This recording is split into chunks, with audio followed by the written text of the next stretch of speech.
some other made-up thing that will magically erase the last election. So far, they've managed to uncover the fact that President Trump paid off several beautiful women to say they didn't sleep with him when they did, as opposed to most of us guys who would have paid them to say they did sleep with us when they didn't.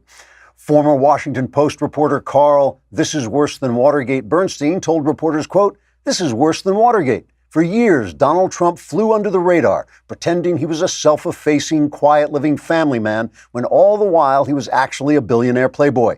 When the public finds this out, impeachment will be the only option," unquote. Federal investigators have now moved on to explore even murkier depths of the president's wrongdoing. Sources tell CNN, who tell sources, their sources say that sources are telling CNN that special counsel Robert Mueller is now looking into whether Trump lied when he recently said that his administration was the best administration in American history.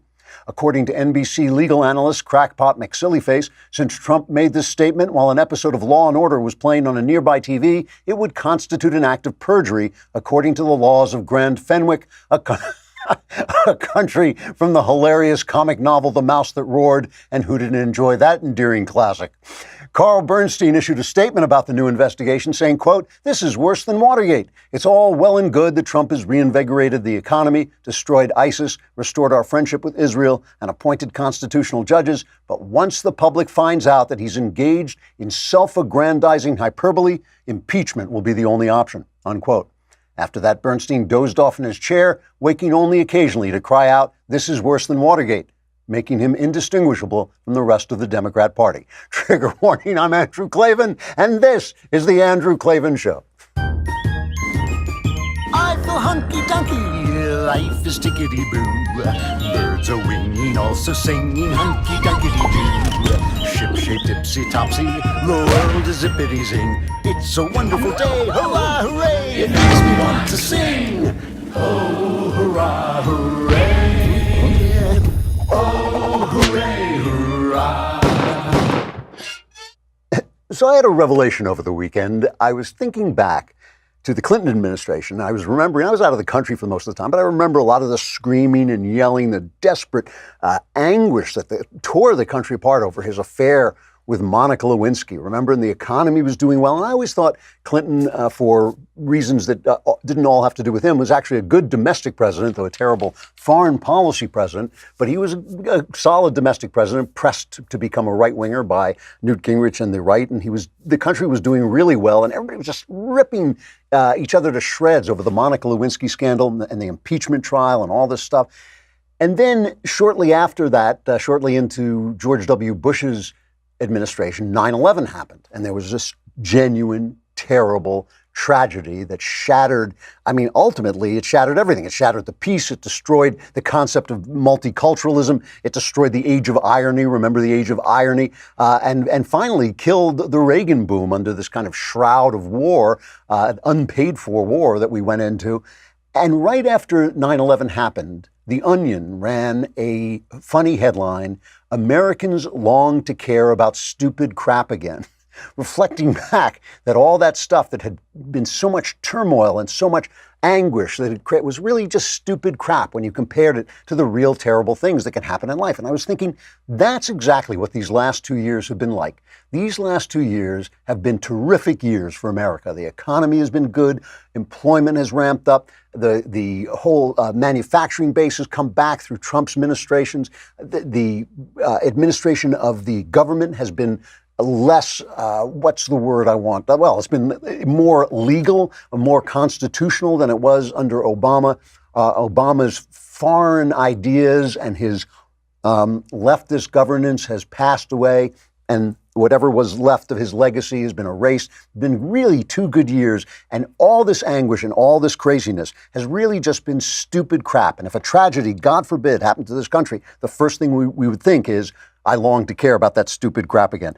Let us talk about man crates, or as we say it here, man crates. It's man crates. I think it's, when you ask your boyfriend, I know this is true of my wife, when you ask your boyfriend, your husband, what do you want for Christmas? He says what I say to my wife, I don't know.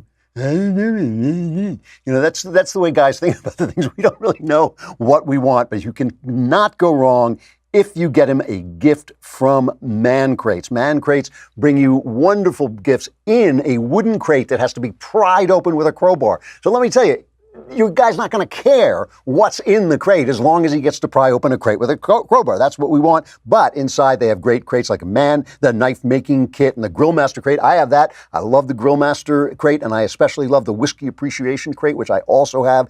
Great gifts that your man will like, whether he knows it or not. So listeners to the show can buy one gift and you will get the second gift for 25% off when you go to mancrates.com/Klavan. This offer is only for the holidays, so buy one gift and get the second 25% off at mancrates.com/Klavan. That's mancrates.com/Klavan. You can pry open that thing and roar to the heavens. How do you spell Klavan?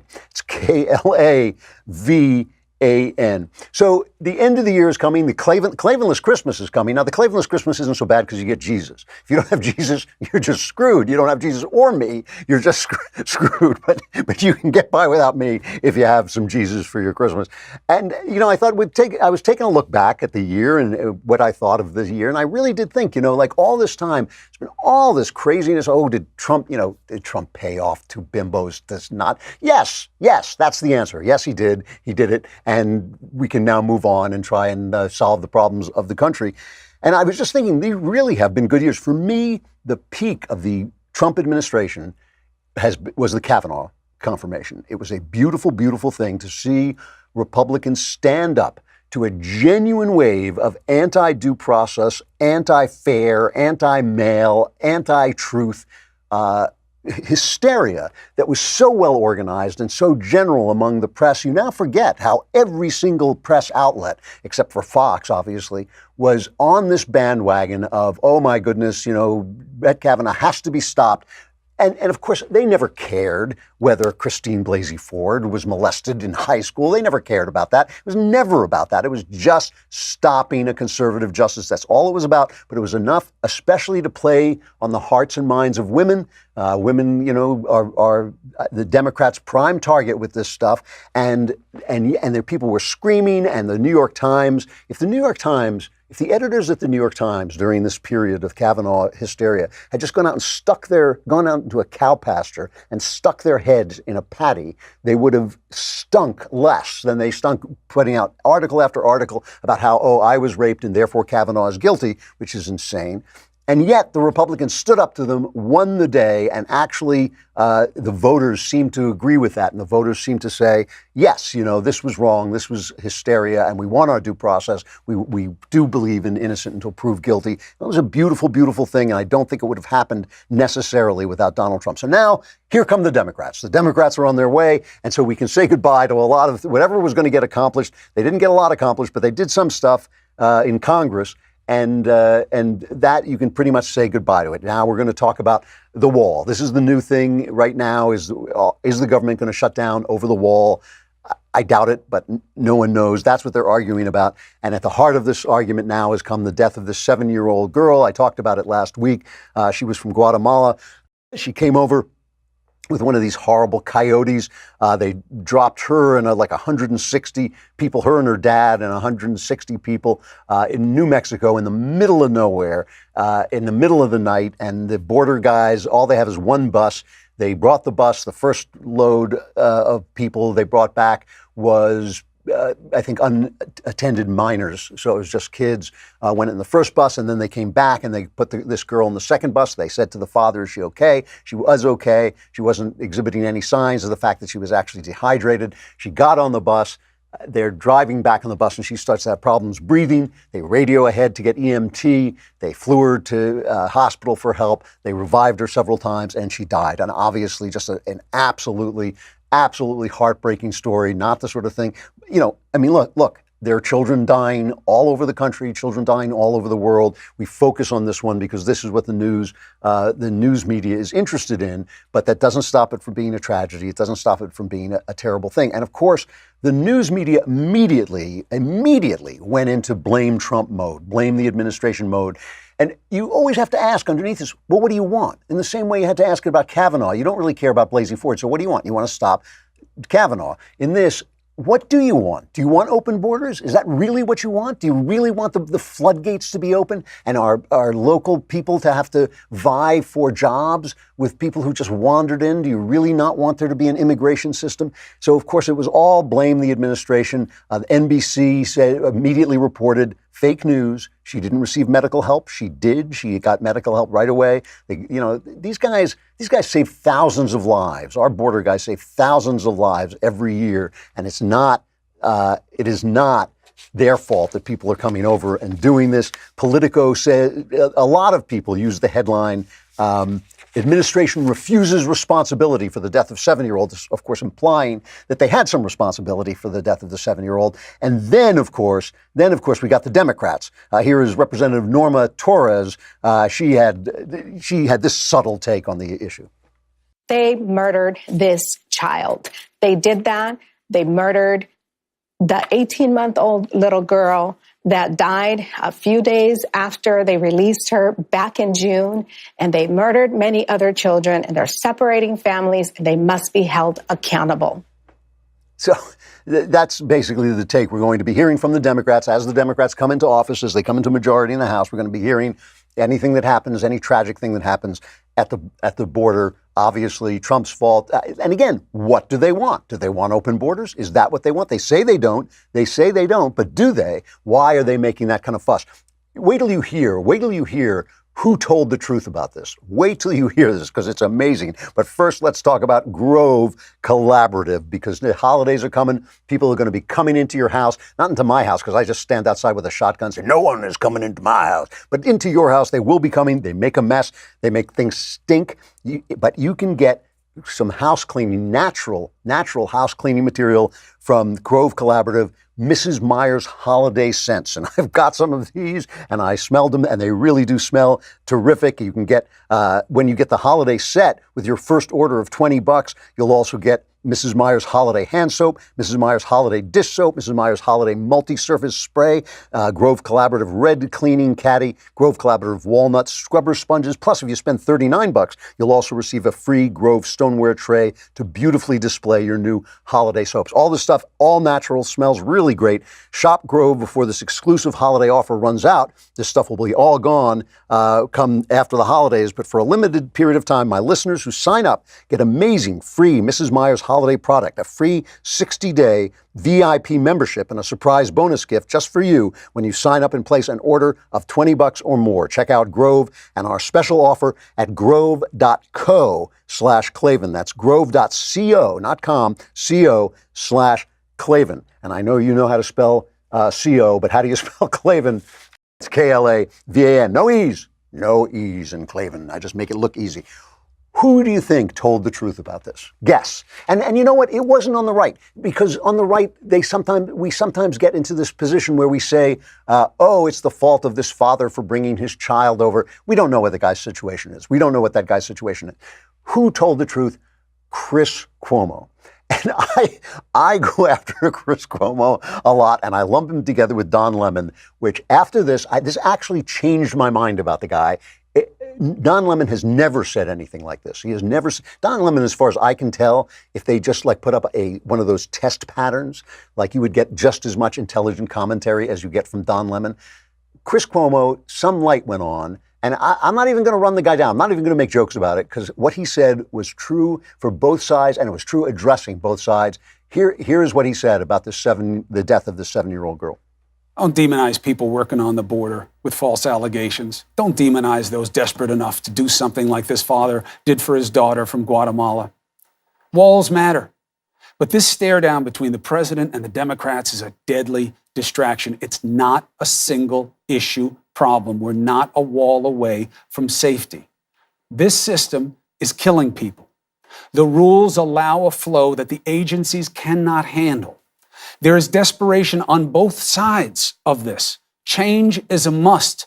We will see more of this. I hate to say that. I am not an alarmist. God forbid I'm right, but there's no other reasonable conclusion.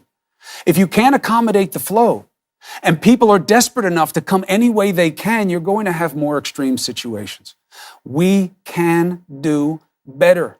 You don't have to let in more people, to treat those who apply with humanity, and to have a system that has rules that correspond to the resources needed. You know, I have nothing to add to that. I can't believe I'm saying this, but I am. I mean, that was good stuff from Chris Cuomo. You know, on the right, we waste a lot of time demonizing the people who come over because we say, well, if you cross over, you're a criminal. But of course we know that, and we know there are criminals. And when the people on the left say, oh, there are no criminals, that's ridiculous. We know that criminals come over. Why not? It's a criminal act to break into the country. That's true. But we also know people who are coming over who are desperate. They are tricked by these coyotes. They're told it's easy to get in. They're told once they're in, they're going to be, you know, full citizens, whatever they're told. They don't know it. You know, how do they know what the truth is? And you come over with your kid and your kid dies, you know, that's a tragedy. It's a tragedy either way. None of us can sit and say, you know, that, none of us can shrug that off. And he's right about this. He's right, too, that Trump is stuck with the wall. He promised the wall. He made the big issue over the wall. The wall would be helpful. I do believe the wall would be helpful. I'm not sure it's the most helpful thing. I'd rather see that E-Verify really put into effect. But the wall would be helpful. But it's not the only thing. And the issue is, guess who also says this? Donald J. Trump, who is president of the United States, also says this. The problem is Congress. The problem is Congress, and the problem with Congress is, to some degree, the people. The people will not let them compromise, no matter what they do. If anybody on the right says, hey, you know, ultimately, the people who are already here are going to have some kind of path to legitimacy, if not to citizenship, the right goes insane. But that's the truth. That's the way it's going to be. I've told you this from before Trump was running for president, that at some point, the people who are here are going to have a path to legitimacy.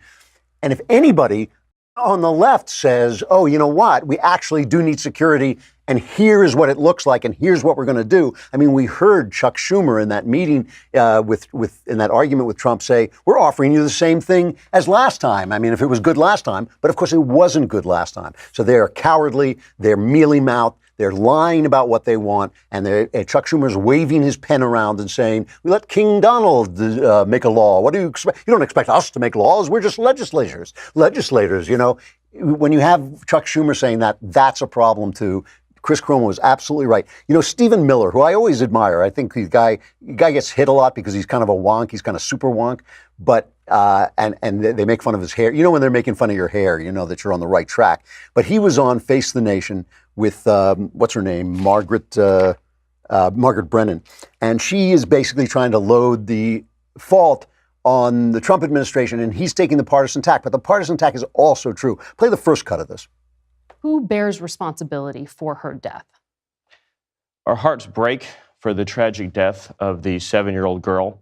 The loss of that precious life is horrifying. It is a painful reminder of the ongoing humanitarian tragedy that is illegal immigration and the misery that it spreads.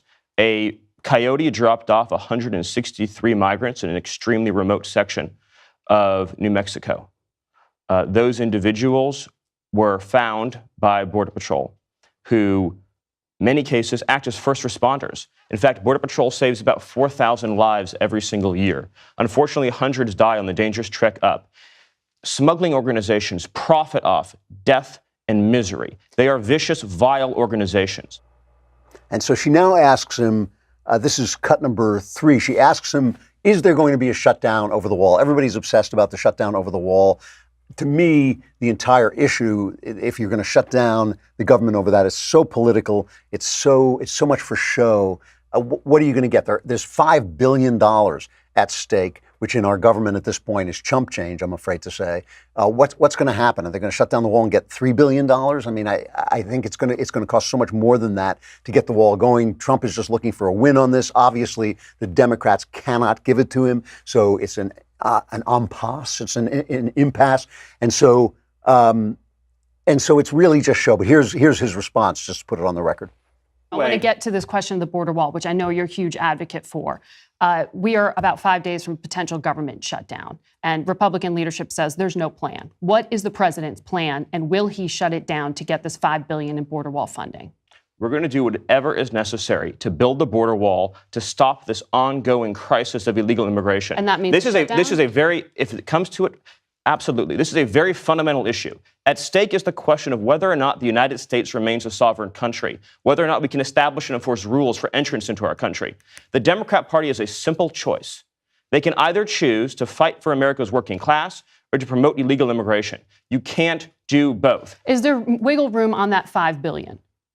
I'm not going to negotiate the details on air with you right now. Well, Senator Schumer said this morning you're not getting the border wall in any form. If the Democrat Party if the Democrat Party wants to go down the road of continuing to preserve a model that enriches smuggling organizations, that spreads misery on both sides of the border, that kills 300 Americans a week through heroin overdoses alone. By the way, illegal heroin costs our country $230 billion every single year. So what is the Democrat Party going to do? I think we know. I think we know what the Democrat Party is going to do. With the raid on Michael Cohen's office, with the conviction of Michael Cohen, with Michael Cohen turning, he was a sleazy guy before, he's a sleazy guy now. Now he's a sleazy guy pretending to be the savior of our country. But with him turning evidence, they're now going to investigate every single aspect of Trump's life. When I started the show with that, kidding around about that, that's no joke. That is what we're going to be looking for. There's going to be a subpoena every day. Adam Schiff, the closest thing we have ever had to Joe McCarthy since Joe McCarthy. I call him Tail Gunner Adam. They used to call Joe McCarthy Tail Gunner Joe. He is just any innuendo he can use, anything without proof, any charge he can make without proof, he will make. He's going to be the head of the House Intelligence Committee, I believe. Yes, he will be the head of the House Intelligence Committee. And well, here's what he said. Remember that Trump said, they asked Trump once, because they're always trying to get the future from Trump, what crazy thing is he going to do next? Is he going to fire Mueller? And at one point, Trump said it would be a red line if they started to investigate my personal finances as a way of getting at me. And here's what Schiff said on Meet the Press. Is there any entanglement with a foreign power that might influence U.S. policy against national interest? And what we saw in the Michael Cohen revelations, some of the Michael Cohen revelations, that the president, while he was denying any dealings with Russia, his business actually was pursuing a multi-million dollar deal in Moscow, hiding it from the country, seeking the Kremlin's help with it. That's deeply compromising. Now, the president has wanted to draw a red line and say, you can't look at my business. But if the president's business is trying to curry favor with the Kremlin, we can't ignore that. And the president should not be in a position to say, you can't investigate certain things, only other things that I don't care as much about. So that's what I mean. If Mueller is not looking into this, and I don't know whether he is, someone needs to, because otherwise we're being derelict with our security. So a 7-year-old girl dies at the border. That's what Adam Schiff is going to be doing for the next 2 years. That is what he is going to be taking care of. Not going to be taking care of the border, not going to be taking care of the economy, not going to be taking care of anything else. That is what the Democrat Party is going to be doing for the next 2 years.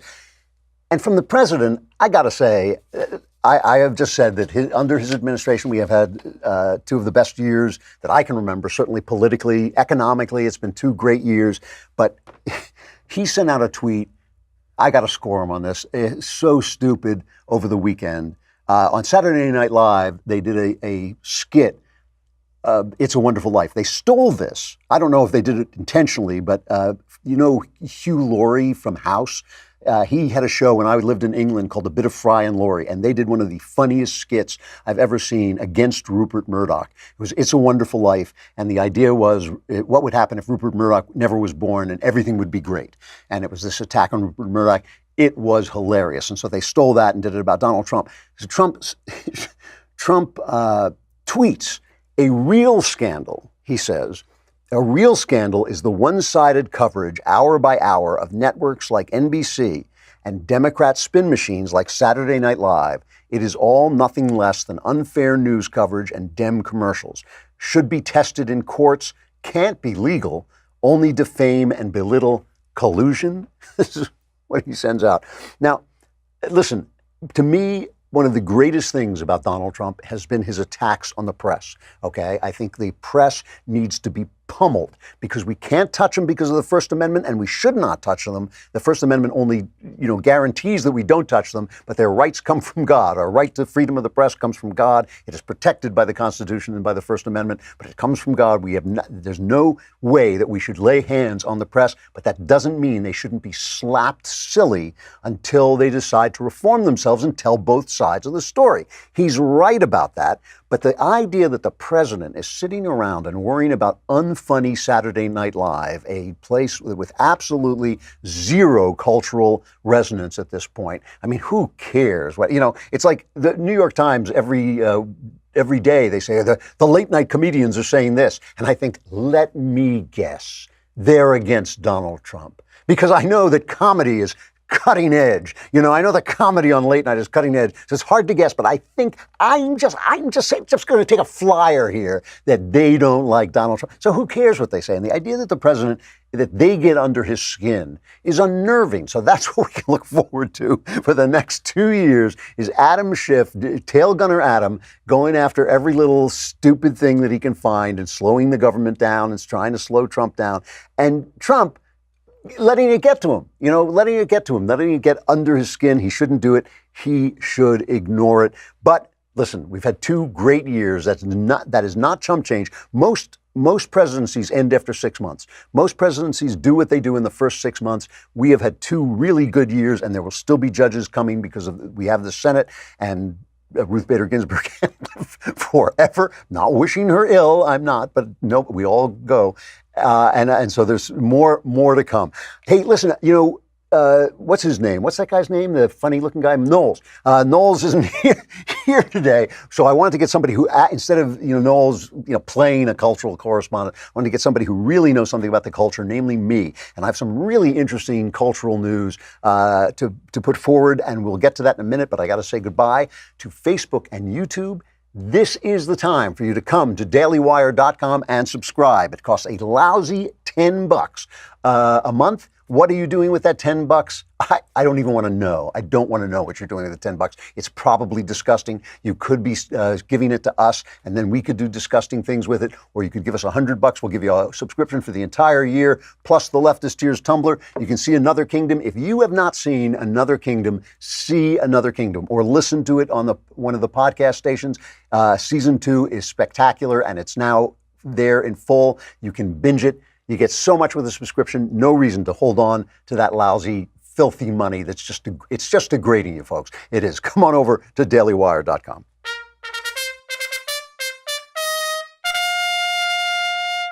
All right.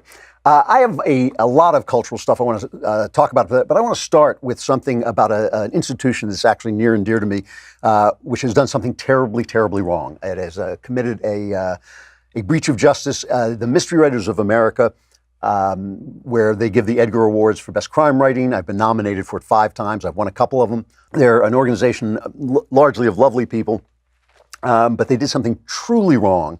And I got to talk about, I believe that I am the youngest person ever to join the Mystery Writers of America. I lied about my age and joined. I think you have to be 18, or you did then, and I lied about my age, and I joined when I was 15.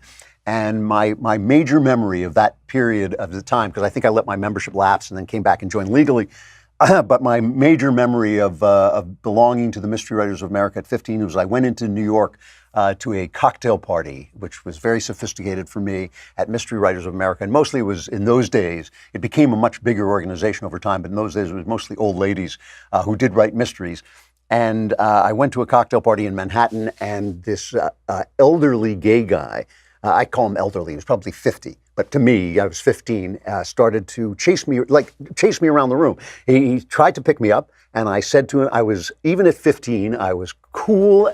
I was so cool. I just said to him, hey, I'm really flattered, but I'm completely I can't tell you how uninterested I am in sleeping with you. And I walked away, and he started to follow me. And wherever I went, whatever conversation I went, and here I was, this 15-year-old trying to be a sophisticated guy at a writer's party. I wanted so desperately to be a writer, and here I was hanging out, and this guy just would not leave me alone. And I kept saying to him, please, I'm not interested, and I get it. I have nothing against you. And in those days, I could have called the police, but please leave me alone. And he just kept following me around. And finally, I turned to him and I said, dude, if I were a girl, I didn't say dude because in those days we didn't say it. I said, but if I were a girl and you were doing this, you would understand you're a creep.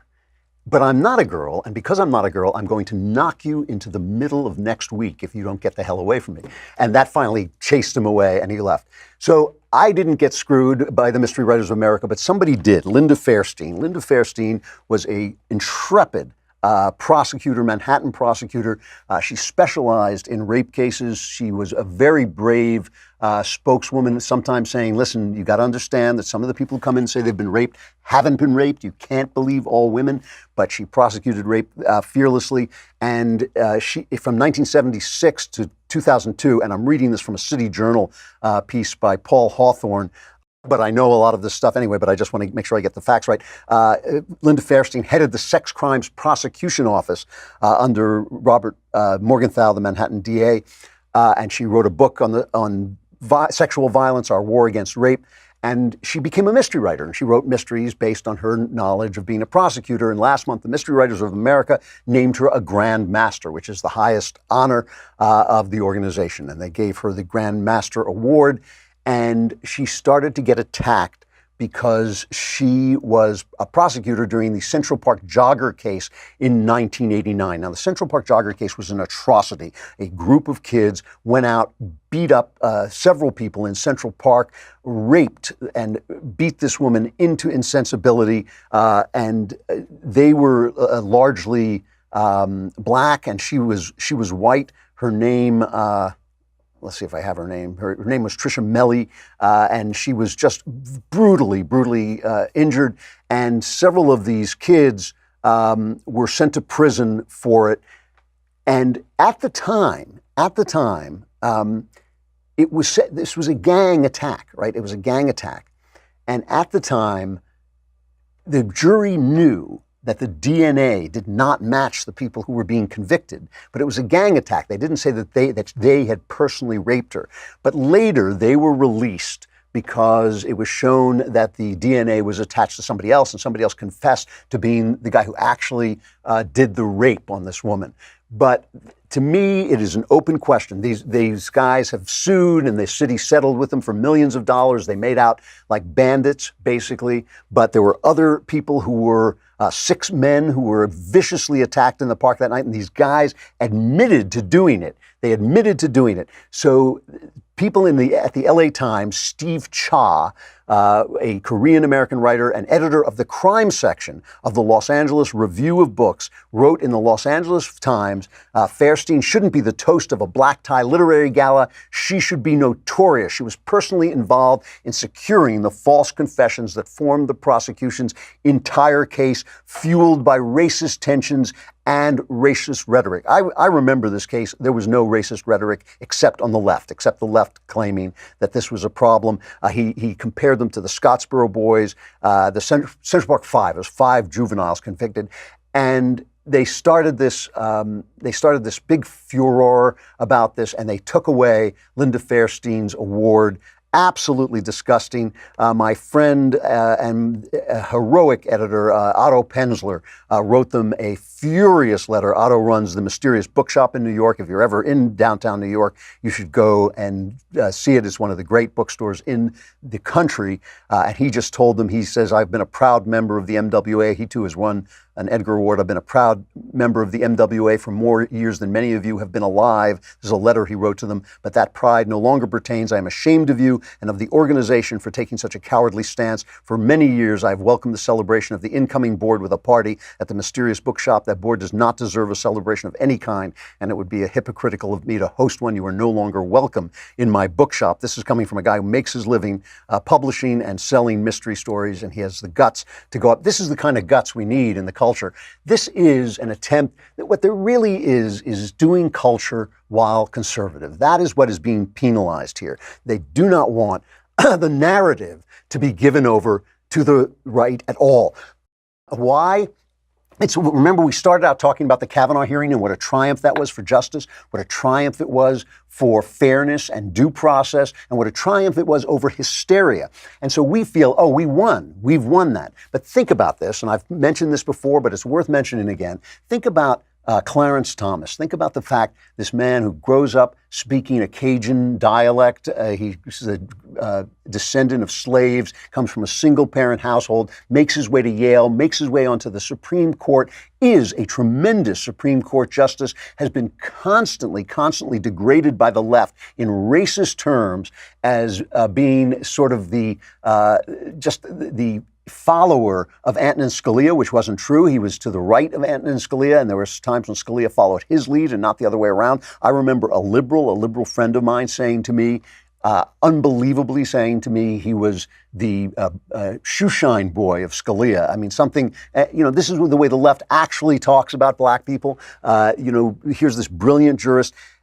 HBO makes a movie in which Anita Hill is the hero. Not this man not this role model to any American who comes out of nowhere and out of nothing in a world that's still very bigoted against blacks and in an area that's still very bigoted against blacks and makes his way to Yale and makes his way to the Supreme Court. He's not the hero. This woman who says, oh, he mentioned dirty things in front of me, who he asked me on a date, where he never, by the way, never got in the way of Anita Hill's career. That was never an issue. He never did anything professionally, even if what she said was true. And Clarence Thomas denied it vehemently. But even if what she said was true, it was nothing. It was zero. It was weaponized gripes made to stop, as with Kavanaugh, just designed to stop a Supreme Court and a Supreme Court justice who was conservative. And they make her the hero, and they do not want to cede that power even a little bit to the right. And that's why Linda Fairstein lost her award that she deserves, her Grand Master Award, an award I will never be given. The last time, I think it was the last time I was nominated for a very politically incorrect short story called Her Lord and Master. It is published in a book. It's published in several books. It's published in the best mysteries of the year that year. It's published in a book called The Greatest American Noir of the Century. Okay, so it is a well-regarded short story. When I was nominated for that, one of the judges pulled me aside and said, look, you obviously deserve this award. You're not going to get it. And I said, thank you for letting me know. I appreciate it. And I knew exactly why I wasn't going to get it, because it was politically incorrect. I was practicing culture while on the right. And they don't want to give that up because they want the narrative. Remember, even after Clarence Thomas won, even after he became a Supreme Court justice, even after he has laid his mark on the court, they reserve the power to denigrate him and to make Anita Hill the hero of his story. And speaking of this, there are now voices on the right that we have to start listening to. Black voices on the left that we have to start listening to. There are black voices speaking in the culture on the left that are saying things that are conservative. And, I have been asked before and was recently asked whether the Republican Party could survive with the demographics of the country changing. In other words, there are fewer white people, as more colored people came in. Could we survive? Could the Republican Party survive? And what I said was, sure we can, because who cares what color Americans are as long as they're Americans, but you have to go in and talk to people. And a lot of conservatives don't know this, but talking to people doesn't actually mean wagging your finger in their face and explaining the principles of conservatism to them. It means sharing with them the things that we know that work and that help people, and listening to them about ways in which maybe our theories and our philosophies don't fit necessarily like a glove with the situation that they're in, okay? And that's part of talking to people, is also listening to people. So recently, two things that came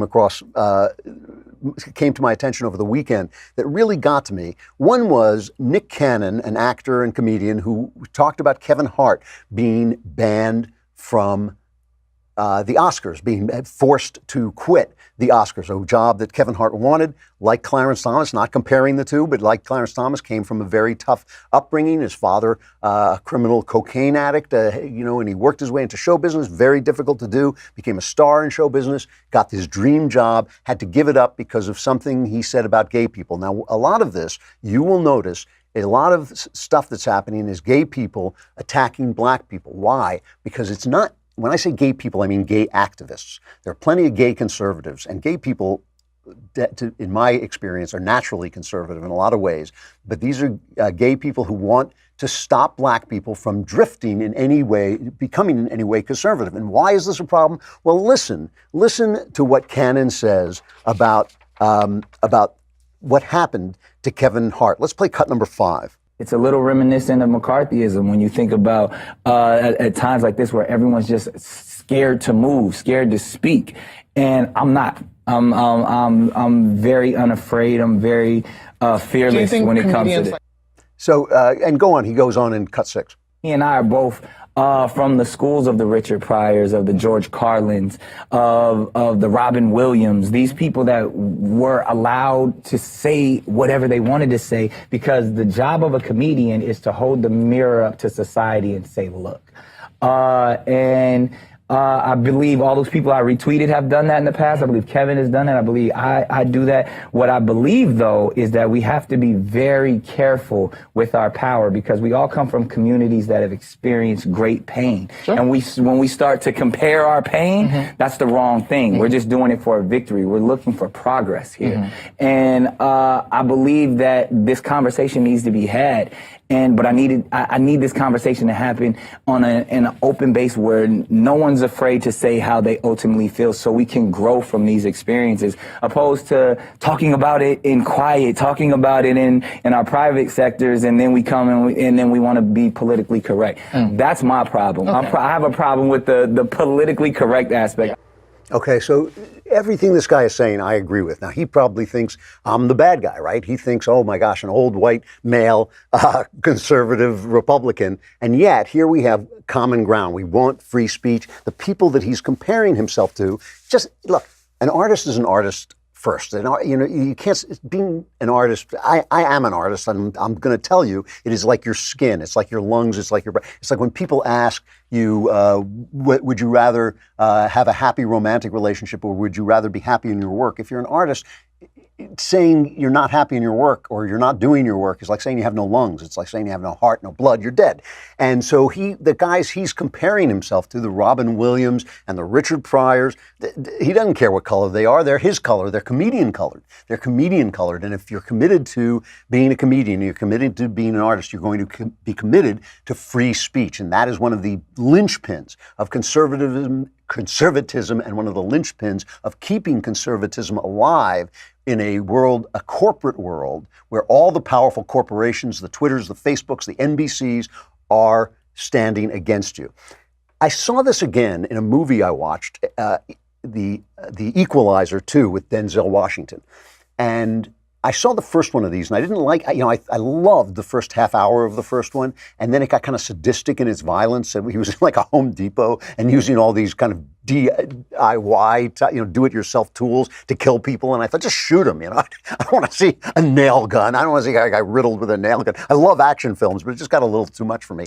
This one is a much more measured story, but it's really complex. I'm running out of time, which is too bad, because it's worth talking about.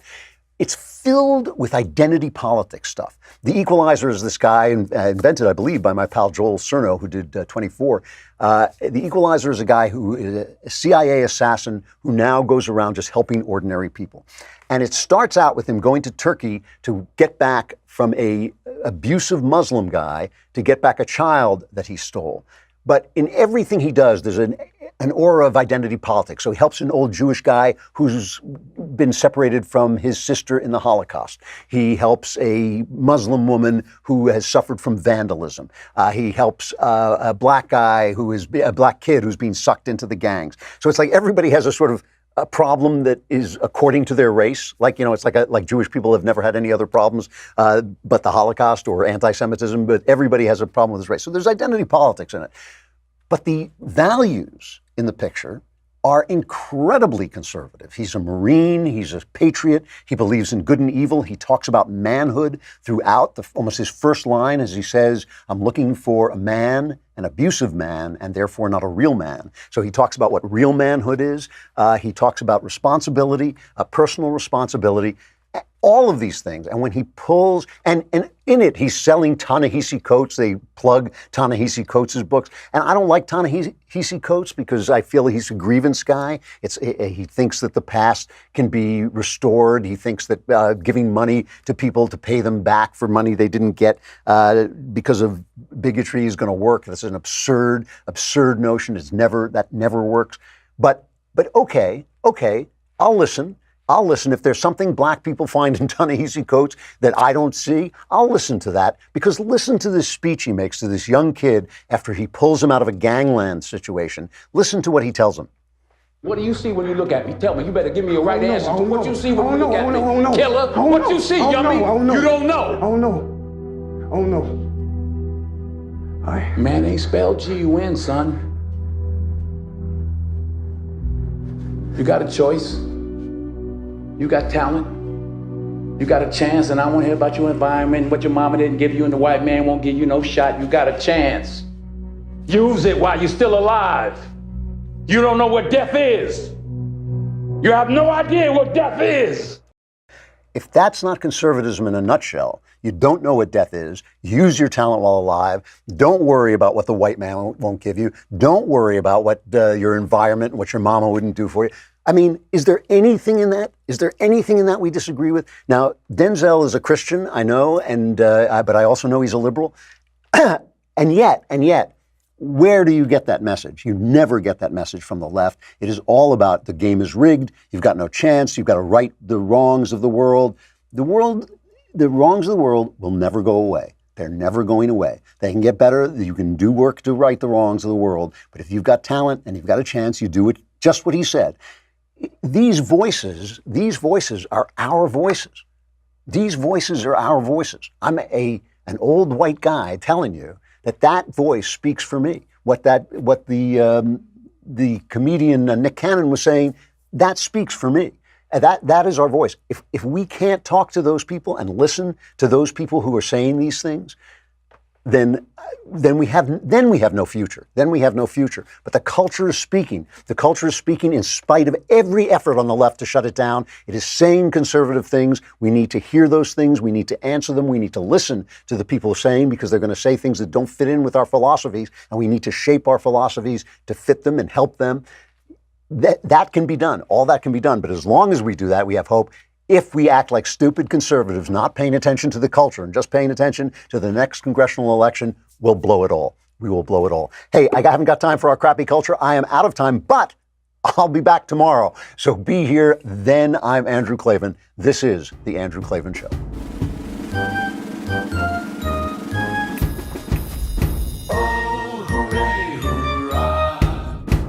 The Andrew Klavan Show is produced by Robert Sterling. Executive producer, Jeremy Boring. Senior producer, Jonathan Hay. Our supervising producer is Mathis Glover. Technical producer, Austin Stevens. Edited by Alex Zingaro. Audio is mixed by Mike Cormina. Hair and makeup is by Jesua Alvera. And our animations are by Cynthia Angulo and Jacob Jackson. The Andrew